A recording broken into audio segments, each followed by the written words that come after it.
if I were to go back to America, I'd either live in the West Coast or I like Miami a lot. Miami's East Coast. When I say West Coast, what I mean is sunny. I'd be on my phone just looking at just nonsense. And the worst is when you're in an industry like comedy and you see someone you hate doing well. That's every day for me.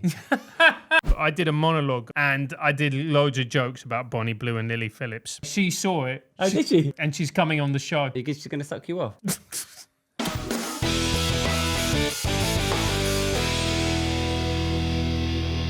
Hello and welcome to Francis Foster Sorts Your Life Out, the show where I sort your life out with the help of a guest, an expert in the field. We've got the highest of all of the experts. We've got the greatest expert, the one that everyone comes to, the one who can sort out everything from erectile dysfunction to the situation in the Middle East. It's the one and only. It's Mr. Darius Davies. How are you? I'm very well. Thank you for having me, Francis. I am qualified to sort out absolutely nothing. But I can help. I can exasperate the problem, make them worse. I'm good at that. You mean exacerbate? Exactly. That's the kind of qualifications I have. You knew what I meant. What did I say? You said exasperate. What is the actual word? Exacerbate. That is what I said. Go back, check the footage, you'll see. But I can help I can exasperate. How have you been, Darius? Been all right? Good. I've just come back from Australia. I was in Perth for a month gigging. That was fun. So it's a bit depressing to come back to grey London and grey the UK. And I left this morning and it was quite sunny. I was like, this is going to be nice going podcast.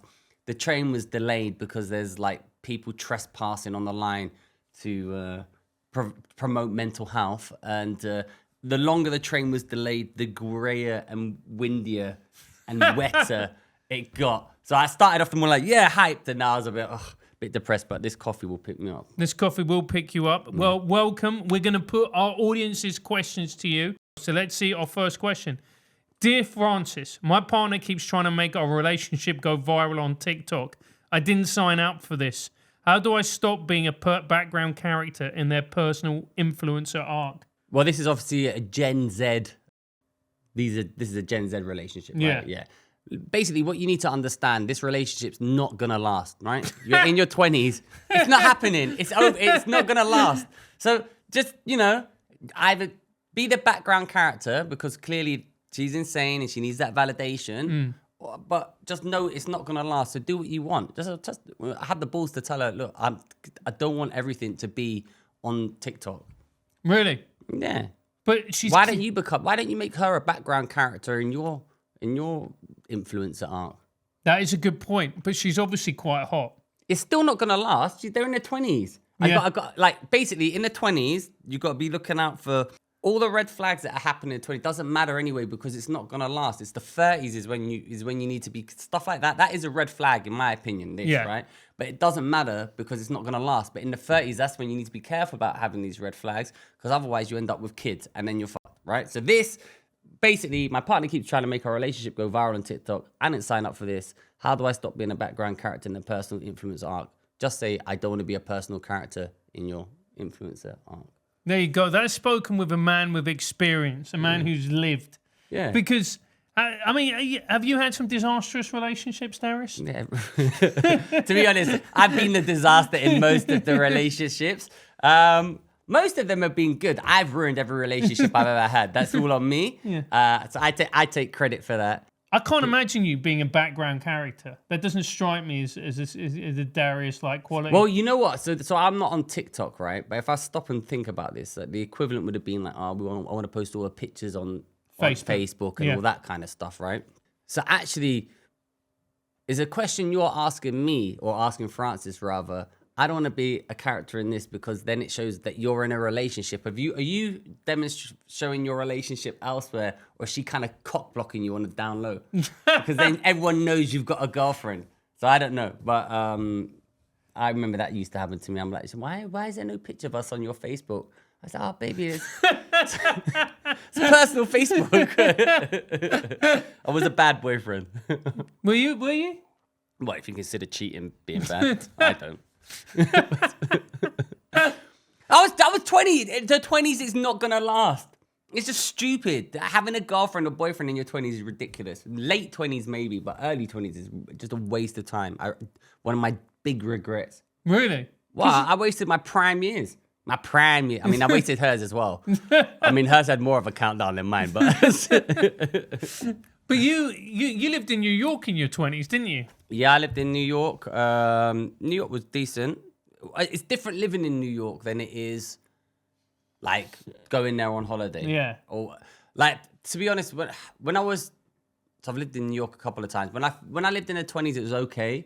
Because I think you can only live in New York if you're in your 20s and you're poor, or you're more mature and you're rich. Yeah. Otherwise, it's just a struggle. You don't want to be living in like New York when you're 35 with like 7 flatmates. It's not. No, that's grim. It's unbecoming. It is unbecoming. You're right. It's unbecoming. It's unbecoming of an adult. But exactly. But when you're in your 20s, it doesn't matter if you've got like a million flatmates. So you can deal with that. But when you live there and you're like, you know, in your 30s or something, and it's just expensive, and it's a different kind of, it's a different mentality. Like you can deal with it when you're in your 20s. Yeah. You can deal when you've got money, but in your 30s, and then it's a struggle because Yeah. they tax it. So I think I prefer the West Coast now. Really? Yeah. If I were to go back to New York, to America rather, I'd either live in the West Coast, maybe Austin, somewhere like that, or I like Miami a lot. Miami's East Coast. I know it's East Coast, but it's basically, when I say West Coast, what I mean is sunny.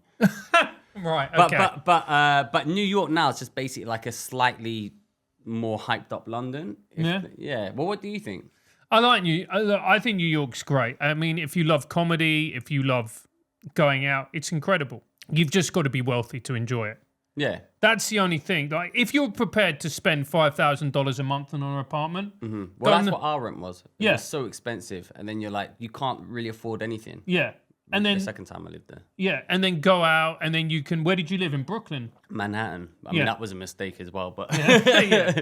we lived right next to the World Trade Center.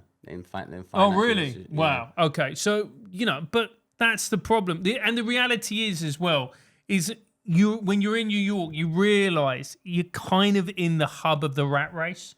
If you're going for everything's a rat race, but this is peak rat race. Do you know what I mean? This is like where all the rats on roids get together in order to race. They're there. It's the Usain Bolt of the rat race. Yeah. The fastest of the fastest. Yeah, and it's just you've got if you want to live like that. I don't know. So what would you do? What would you do if you were this person? I mean, obviously, I'd do exactly what you've done, and I would email Francis, then ignore the advice as well. But I would do nothing. I would just be the background character. Not again. Or I'll just gaslight her until she dumped me. Do you know what you could do? You could be the background character, but steal the scene. So she could be doing all that stuff, and you could be like the boyfriend going, just silently rolling your eyes in the back. Well, you know why this is difficult? It would have helped if you had sent a link so we could see. Yeah. Get an example, and then we say, okay, now I know what I'm really dealing with. Yeah. Because at the moment, we don't know what kind of background character you are, what kind of video, how she... Because obviously, Francis made a valid point. She's really fit. Now, we don't actually know that. But if she was really fit, then there's a lot more you're going to put up with, right? Yeah, of course. Of course. But if you're telling me your girlfriend's like a 2 out of 10 and trying this shit, it's like, no, she ain't fit enough to try that. If she was a 9, though, let's use she was... If she was a 9, then obviously you're going to put up with everything. What about a 7? How much would you put up with with a 7? Quite a lot, probably. I mean, it depends. I don't know. Quite a lot, maybe. I don't know. I'd have to see. It's a case-by-case basis. It's a case-by-case basis. Case-by-case basis. It's so, like, if someone's a 10, they can basically behave like Hitler, and you'd be like, yeah, but... Yeah. Well, that's just life, isn't it? Yeah. Yeah, case-by-case basis. It's true. All right, let's do the next one. Dear Francis, my parents are staunchly religious and trying to convince me that modern society is a moral collapse, or on the point of moral collapse. How do I navigate a relationship with them when every conversation turns into a debate about whether I'm part of the downfall of civilization? I mean, to be honest, I think I quite agree with your parents. and I'd imagine most of the listeners, maybe not of this actual podcast, but definitely Triggernometry, probably agree with your parents as well. I think as well, it's about, I think people, if you're not chronically online, it doesn't, like because I've been in Australia for a while, I've been gigging, so I've not been online as much and reading the news. And I'm a little bit out of the loop. And I feel less kind of like, this is happening, and I've come back and suddenly I'm seeing like Trump arguing with Zelensky over Ukraine, and I'm seeing people losing their mind and stuff. I mean, a lot of these, both of these questions can actually be dealt with by not being autistic and just saying, I don't feel comfortable talking about this, let's change the subject. But we've all got autism. So. Yeah, it's true. And it's the phones that have made us autistic. People think it's the vaccines, it's phones. You know what? I'd agree with that. And probably also the vaccines. Combination of the two. But the phones have definitely made us more autistic, and everyone's like, you can't even be alone now without, Yeah. But it's a safety blanket. What do you think? This is a problem. And I think it's because we're growing older, because we're both in our 40s now. Whoa. Listen, I've come on here and I feel like I'm being victimized. Whoa, this is all bullshit. I'm a young whippersnapper, 21 years old, my whole life ahead of me. Let's just keep this real, right? 40s. Yeah. You're in your 40s, not me. I'll never be in my 40s. You'll never be in your 40s. You're taking the Russell Kane approach. Yeah. Well, no. I'm just like in my 40s. I'm not as old as you. You're older than me. No, I'm not. Yeah, you are. No, I'm not. Look at you. You're much older than me. Francis, you're an old man. Un hombre viejo. You're an old man. Just relax. You are actually older than me. How can I be older than you if I'm younger than you?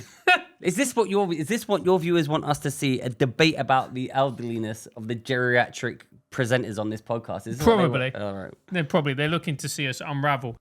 What I worry is, and I'm interested to get your take on this. Part of me is going, is society actually collapsing, or am I just middle-aged? Do you know what I mean? Because that is a big factor. I mean, you know what? I think it is a little bit collapsing. We're talking about there's actual legitimate conversations about being on the brink of World War III. Yeah. I mean, and it's not with like there's a possibility, hopefully not a large one, but there is we're more closer now than any point in my lifetime, which is only 30 years, that we've ever been close to actual genuine World War III. Yeah. Like if someone like Keir Starmer, moron, makes shut up, Keir Starmer. It could potentially happen. Yeah. So there's a conversation to be had like, am I getting older? And I think like Gen Z's crap fashion sense is the downfall of civilization. Yeah. Maybe that sense, you're getting older. But I think there's definitely legitimate things to be worried about regarding, just look at, would you say impartially that life is better now than it was, say, 10 years, 20 years, or the 90s? No. So I think society has down, like, I don't know, this is more of a fun podcast, but we are looking at downfall of society when a Welsh choir boy can go into a school and kill little girls. If that's not the start of a downfall of society, what is? What would you point at? You make a good point. But also as well, I do feel sorry for young people because they have been screwed.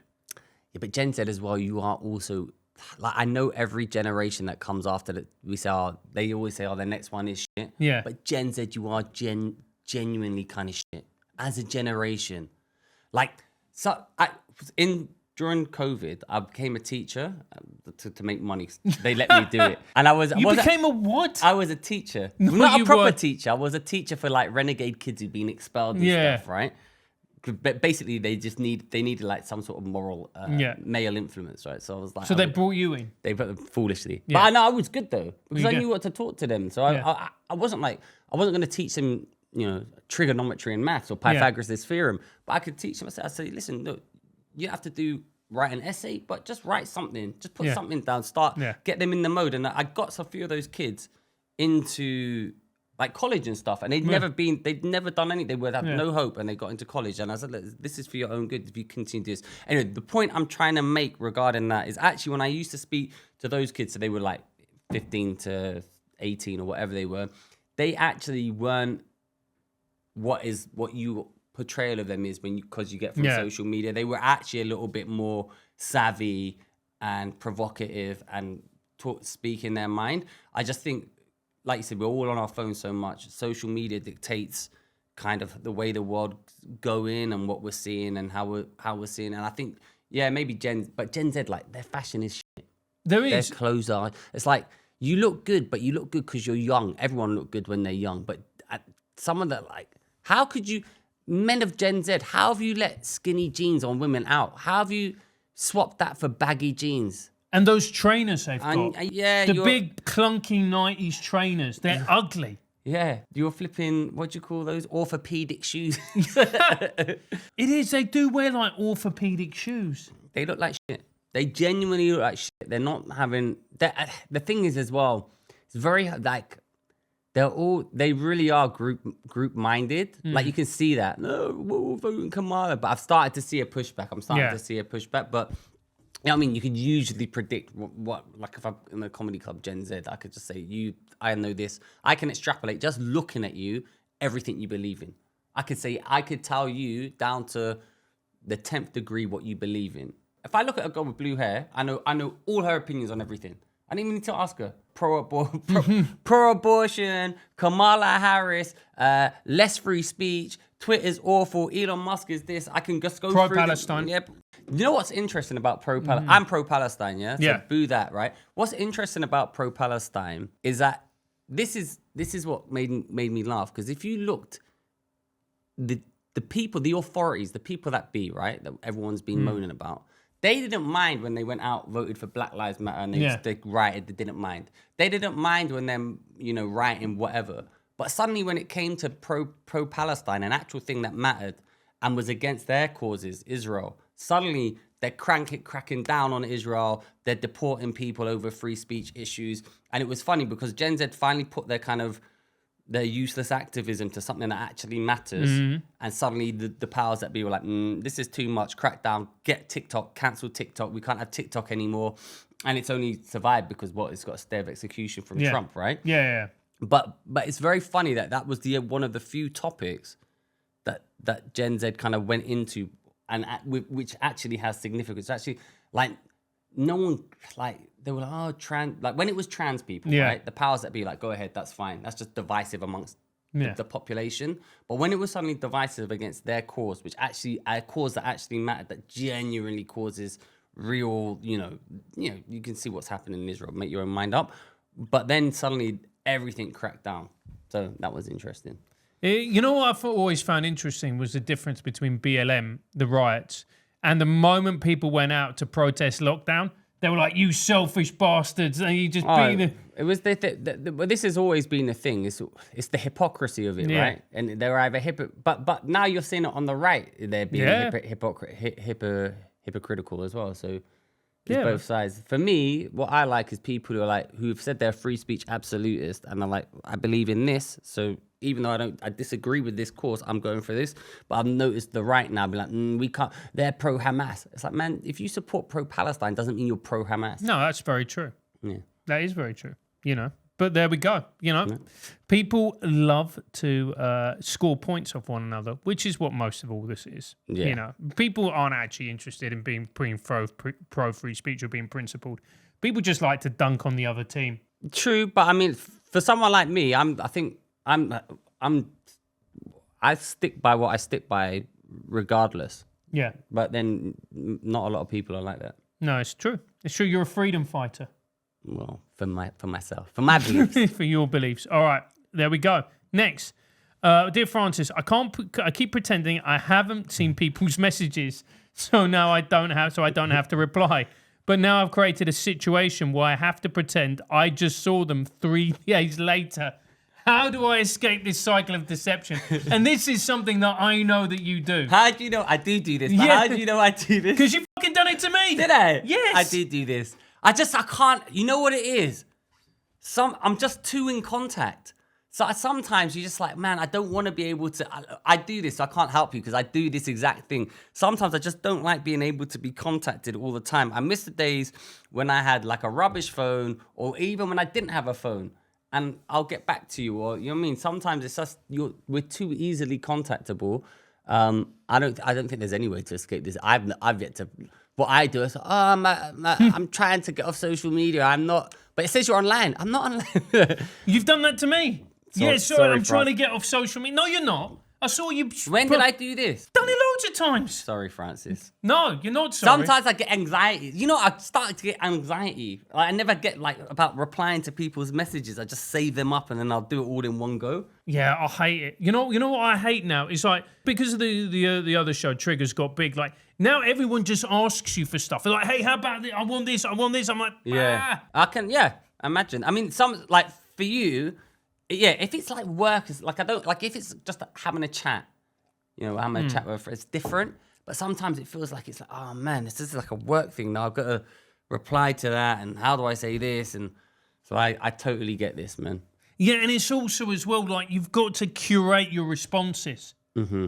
You can no longer be you can no longer just be off the cuff with what you're saying. Yeah. Because now you've got a f***ing record of it. Yeah. You've got a record of it. And people, you were like, oh, I didn't do this because of X. So like, no, they're not. Look, on the 27th of October, you said this. The way to really escape this cycle of deception is a way that you don't want to do, and I don't want to do. But the actual way, get rid of your smartphone, get a dummy phone, an MP3 player, and an email address. And then they said, listen, I'm not on any WhatsApp, this, that, the other. But you can't live like that anymore. I fantasize about that. You remember, you know Tom Ward? Yeah. For years, he's really, you know Tom, he just did the podcast. He had a dummy phone for years. Really? Yeah, and Russell Hitch. Yeah. He wasn't on any social media for years as well. And I remember at the time thinking, that's crazy. Now they've both broken down and they're on social media. But now I'm thinking, man, I respect them so much for doing that. I think that's the only way to stay sane. I have a feeling that we are all going insane as a result of social media. It's the breakdown of society. Mate, yeah. I think we're all losing our minds. We are a little bit. We're too much online. Like I am, although I do this, but I am also trying not to be on my phone as much, because I'd be on my phone just looking at just nonsense and thinking, what am I doing? Yeah, and the worst is when you're in an industry like comedy and you see someone you hate doing well, you're like... Oh, that's every day for me. Some of the people, not only do I hate them, I'm like, how this person's literally zero talent. I mean, I've also got zero talent, but it's like, why them? Why not me?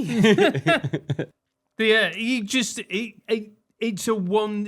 the easiest way to make you miserable. Yeah. You never go on Instagram and go, really glad I did that. Yeah. Also, I lingered once a little too long on Instagram, and now every other thing is just a girl with massive tits, just like. I mean, so there are plus sides. Yeah, but it's not a plus side when you're like on the bus. So let me just pull out my phone and say, look at this pervert. I don't even know this woman. Yeah. It's that or wrestling. It's one or two. So you get wrestling and tits. Well, we've got no service, but I get wrestling, tits, and bodybuilding, I think. Let's have a look. That's what I get. This is what I get. Yeah. So I get body transformations. Yeah. How big are they? Some fat guy who got fit. So wrestling and big tits. Wrestling and big tits. And people going to the gym. Wonder what I get. What do you? Let's see. Wait. Let me, before you open it, let me guess. What will Francis get? I'm gonna guess Francis gets Jordan Peterson, Joe Rogan, and West Ham. All right, let's see. I get cats, skin disorders, some bodybuilding. And Bonnie Blue. All right, I got totally Francis wrong. That was Francis' personal account. I was talking about his work Instagram. Oh, my work Instagram. Oh, yeah, just be pure Jordan Peterson, the lion diet, white trans is shit, all of that stuff. A bit of Israel Palestine sprinkled in. Oh, you're talking about Bonnie Blue. Someone sent me a video today. There's a video of her. There's a video of another porn star called Katsumi Nazoki or something. I can't remember her name. And she's doing a thing about, I slept with so many men. Then Bonnie Blue comes out. It's like wrestling, but for how, and basically having a call out about how many guys they've fucked. Yeah. I fucked 1 million guys. Well, I fucked 1 million guys. I can fuck them in the ass. It's like WWE, but for porn. It's crazy. I mean, is that not the fucking moral degeneracy of society happening now?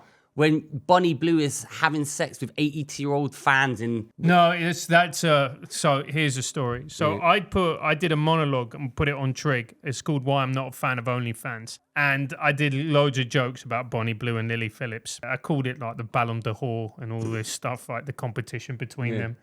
You know, and I said it's the Cristiano Ronaldo versus Lionel Messi of our time. It is. Yeah, it is.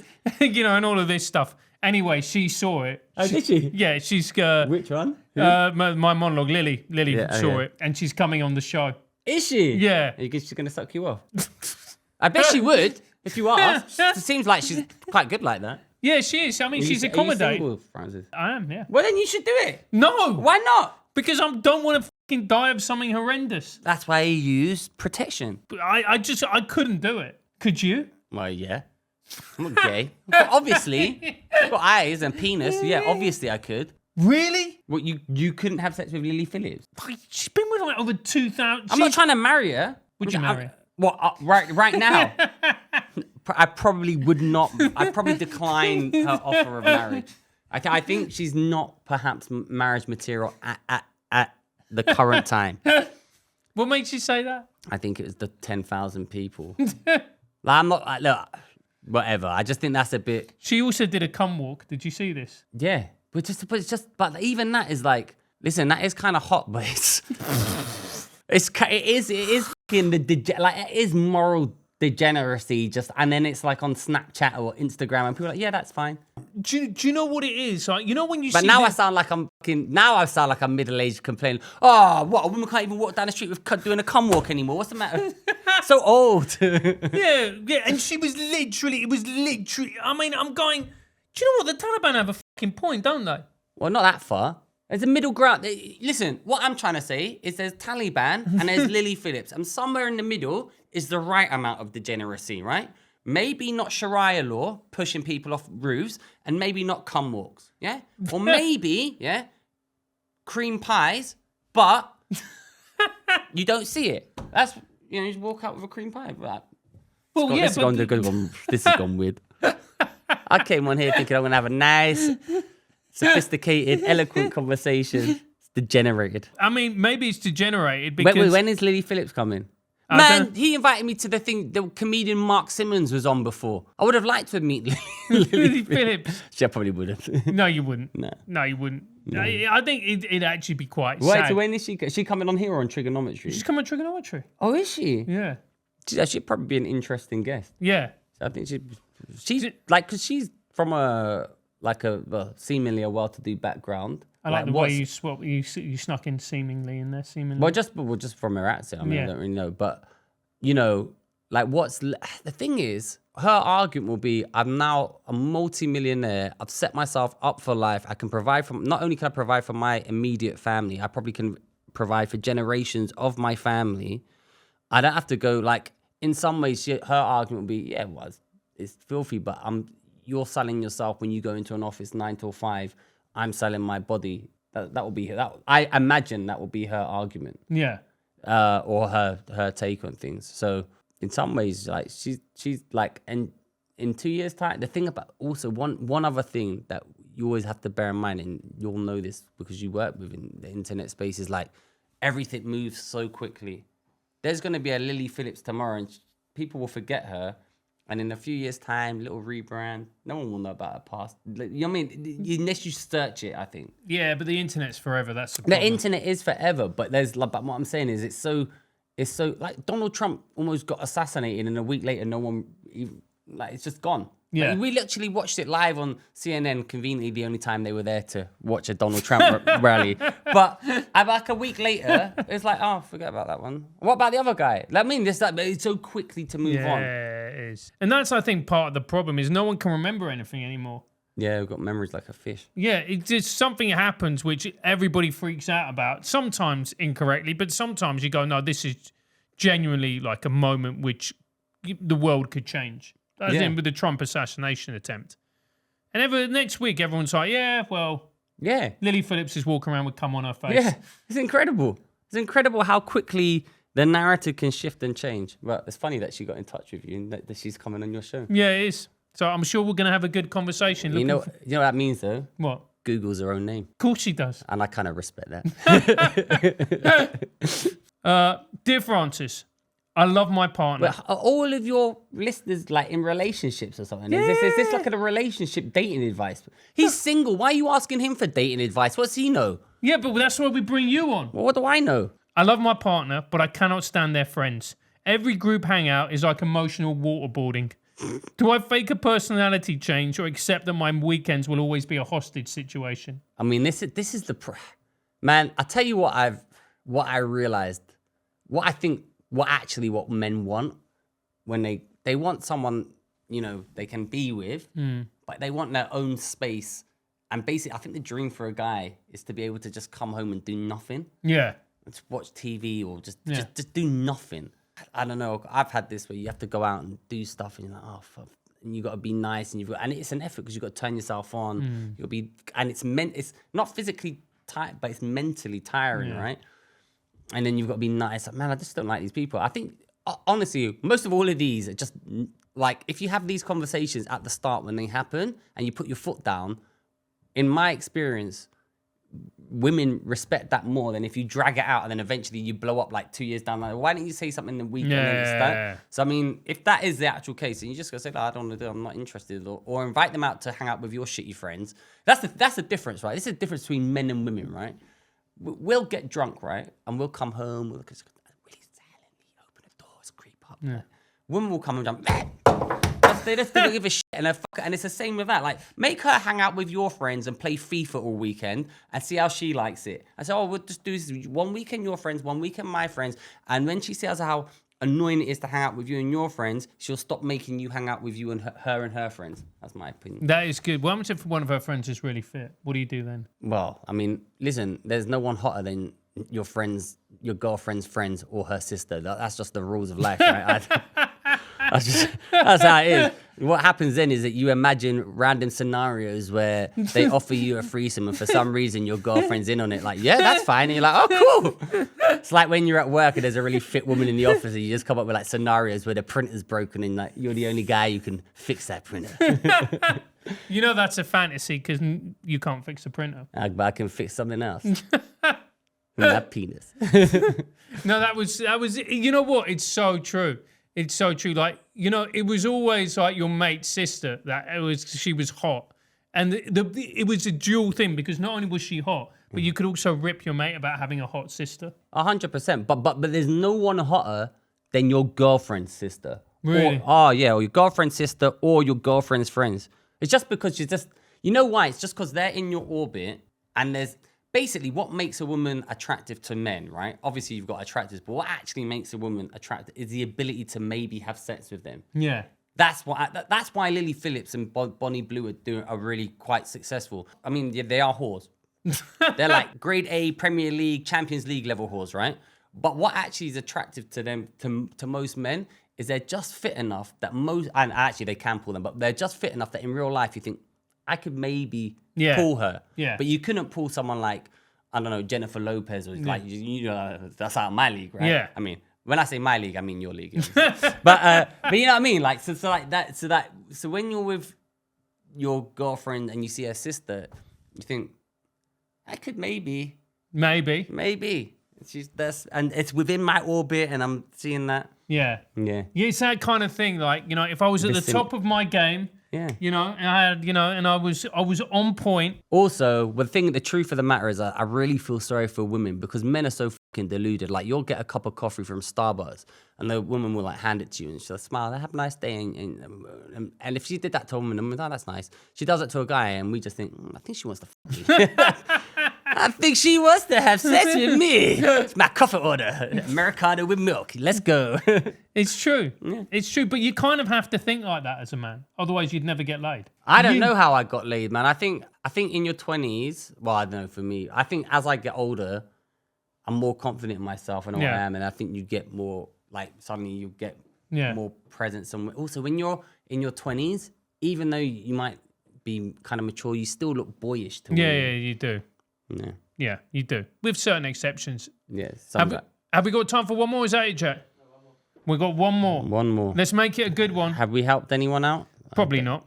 Dear Francis, my neighbour keeps one-upping everything I do. If I plant flowers, they plant a full garden. If I repaint my door, they remodel their whole house. How do I out-petty them? This is where Mr. Darius Davies comes in. This sounds like Bonnie Blue sent us a message regarding Lily Phillips. How do I out-petty them? Well, I don't know. How would you out-petty them? Do you know what? They may not be aware that they're taking part in a competition. Yeah. They may just be really house proud. And you're like, I'm in this competition. I need to screw. That'd be the worst. Yeah. That's how you really fuck someone over. Yeah. If they think you're in a competition, you're like, dude, I wasn't. This is how I live my life. Yeah. I just really like my garden. Draw a big dick on your wall and see if they draw a bigger one. Yeah. What was your relationship like with your neighbours? Well, I never see them. I've never seen my neighbours. I see them briefly. I say hello to them. I'm antisocial. Are you? Yeah. Well, I'm not going, oh, hi, let's have a conversation. I hate seeing my neighbour. Man, the worst time I ever had, I lived in New York. I had a doorman. It was awful. Every day coming and going. And they'd know my morning, Darius. Oh, get lost. You're a glorified doorbell. I don't need you. I don't want to see them, right? But neighbours, I just smile and say hello to them. Really? Yeah, I guess the downstairs neighbour's a bit annoying because she leaves like passive aggressive notes. Don't put this recycling in. But what she doesn't understand is I'm from London. We don't know what recycling is. Well, recycling is all bollocks anyway. It yeah, all ends exactly. up in the same place. But also in London, we don't recycle. No. Right? So they've got. I just put everything in any bin. Recycling. You haven't washed out the spaghetti jar. I said, why am I washing up rubbish? Yeah. But how do I petty them? I don't know. Get a Ferrari. Yes. Get a Ferrari. See what car they drive then. But then I guess if you could have a Ferrari, you probably wouldn't know your neighbours. That is a good point. Darius, thank you so much for coming on the show. If people want to find you online, what's the best way of doing it? I'm on Instagram, Darius Davies, and I've got a website, dariusdavies.com. I mean, I don't actually have a website because I've refused to pay GoDaddy at the moment, but I will have it back up soon. But Darius Davies on Instagram. It's currently Persian Jesus, but I had longer hair. I've cut it and I might change it to the Daishter. I'm indecisive. Okay, and are you doing any shows? Are you doing like a tour? Yeah, well, I've just come back from Australia. I'm going to be doing... I run a show called Hate and Live, or the Haters Ball. It's now being rebranded as, and we're doing that in the Edinburgh Festival. And we're also going to be doing it at Big Belly Comedy Festival in South Bank, London. I believe that's in June. And if you like Comedy Unleashed and stuff, I'm doing a run of gigs with Leo in Edinburgh, I think March or April. We're going to do Edinburgh, Leeds, Manchester. So, yeah, always gigging. There you go. All right, thanks very much. Remember to like and subscribe. Remember to leave a review. If you didn't like it, shut your face. See you next week. Like and subscribe.